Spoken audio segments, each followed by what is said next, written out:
My teenage son, Mark, came into the kitchen one afternoon while I was putting meatloaf in the oven, and he began shuffling his feet nervously as he waited for me to set the temperature dial. He certainly had been acting jumpy lately.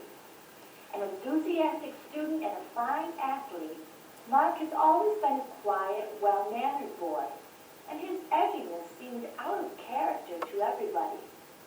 How fortunate that we were planning a family vacation soon, I thought to myself.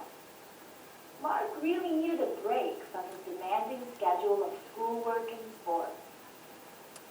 "Are you and Dad going to be home tonight?" he asked. "Sure," I answered. "How come?" "Becky and I have something we want to talk to you both about. Alone. Will you make sure none of the little kids are around?" "Okay," I replied. Mark probably wanted to take his girlfriend, Becky, on the family trip to Arizona. That would be fine with me. Becky was as bubbly and outgoing as Mark was reserved, and we were all very fond of her. Ever since they met in grade school, the two of them had been inseparable. Both were 17 now, and neither had ever had a date with anyone else.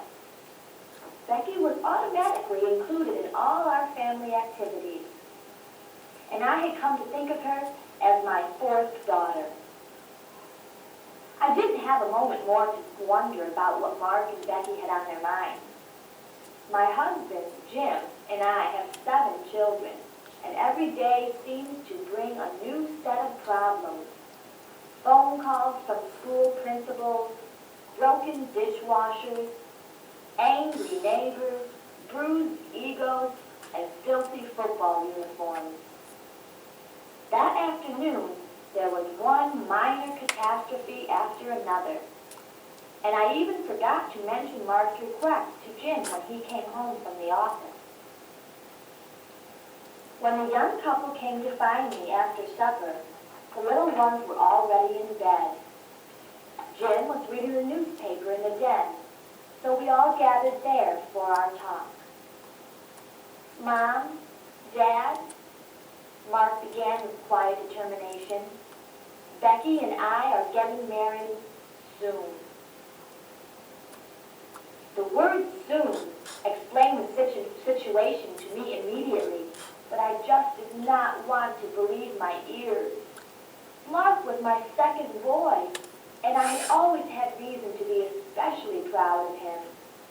He was an achiever, and success came easily to him. I just took it for granted that he would graduate at the top of his high school class and then go on to college, and play football and study medicine. He and Becky would marry after they had finished school. In my mind, the script was written. "Of course you're going to get married, Mark," I answered, acting as if I didn't understand what they were trying to tell me. "After college. Maybe even in your junior or senior. No. Soon. Next week. The minute we can," he said. By now, Becky was in tears. Here was the nice Catholic girl who sang alto every Sunday in the church choir, the high school cheerleader who rooted for Mark at each game. They were such good kids. While so many other youngsters were off drinking or smoking dope, Mark and Becky stayed home nights, making popcorn and watching television. Not that I'm naive. I had worried sometimes about how exclusive their relationship was. And of course, I recognized that what the natural outcome of any close, loving feeling between a man and woman was likely to be. But how could they jeopardize their futures this way? "Mark, what about college?" I asked. "You got a letter from the football coach at the University of Tennessee just today." "Mom, this is more important to me than going to some big school and playing football. We're going to get married." "Oh, no, you're not," Jim exploded, his voice rising with every syllable. "What are you going to do for money? Anyway, you're underage. You can't get married unless we give our written approval. Not in other states, Mark retorted, his face as red as his dad's. I was terrified. Would he and Becky storm out of the house? Would we lose our son forever? My voice quivered as I interjected. Mark,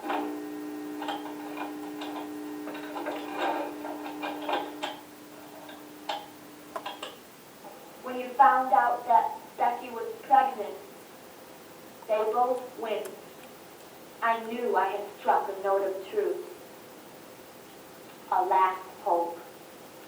Suddenly, a last hope occurred to me. Maybe her period was just a little late. Taking a deep breath, I asked, Becky, are you sure you're pregnant? Yes. I went to the doctor's last week. I'm over 2 months pregnant, she answered, stumbling over the last word. Have you told your folks? Jim asked. She came from a large Catholic family like ours. We knew her parents had taught her the same set of values that we tried to instill in our kids. We just left there. My mom was crying, and my dad didn't say much, she said quietly. How could you do this to us? I blurted out. Why didn't you use something? I know you learned about birth control in school. I couldn't believe how terribly petty I sounded. Yet, in my mind, they had not only hurt themselves, but all of us as well. What would the neighbors say? My family was the envy of our small town. Jim and I were active members of the church, the city council. My thoughts were racing. But as I saw the pain on their faces, my heart went out to them. These 2 vulnerable kids, Mark, not long ago a seed in my womb, and Becky, his childhood sweetheart. My voice softened with love and compassion. Mark, I said gently, we just want you to know that there may be other options besides marriage. Other options? What were they? Abortion was unthinkable to us as members of our church. How could the word have entered my mind? I had borne 7 children and even demonstrated in our community against the right to abortion. Was it possible then to give up the baby for adoption? Mark and Becky loved each other. Could they live together for the rest of their lives knowing their loved child was being raised by other parents? Could I stand never seeing my grandchild? No. Adoption seemed out of the question, too. Mom, we're not looking for other options, Mark said. We were stupid to get ourselves into this, but we never thought it would happen to us. I mean, we planned to wait, and then we weren't prepared. He blushed, putting his arm around Becky's shoulders. Well, Mark, I am glad to see that you're both willing to face the consequences, I answered, with tears in my eyes. Suddenly, I felt relieved, even a little proud of them both. Jim had calmed down, too. Okay, Jim agreed quietly. I just hope you know what you're in for. You'll need a lot of courage to get married so young and have a child. Mark and Becky were married 2 weeks later in a small ceremony in the church chapel. In 7 months, Becky gave birth to a fine 8-pound girl who was named after my mother, Carolyn Mary. She is my first grandchild, and I adore her. Most of the pain and hardship is behind all of us now. I was gratified that most of our friends and neighbors stood by us during the most trying months of our family's plight. To their credit, both Mark and Becky managed to complete their senior year in high school and have enrolled at the state university. Mark is concentrating on pre-med, and Becky on nursing. Jim and I, along with Becky's parents, have helped the couple pay their rent and college expenses, but I know they go without many things. Mark hasn't played either football or basketball since. He spends all his spare time earning money for his new family. What hasn't changed is Mark and Becky's love for each other. As for me, I'm no longer writing scripts or mapping out my children's futures. I've learned to let them write their own. I'm sure that makes me a better mother. It certainly makes me a stronger, more loving one.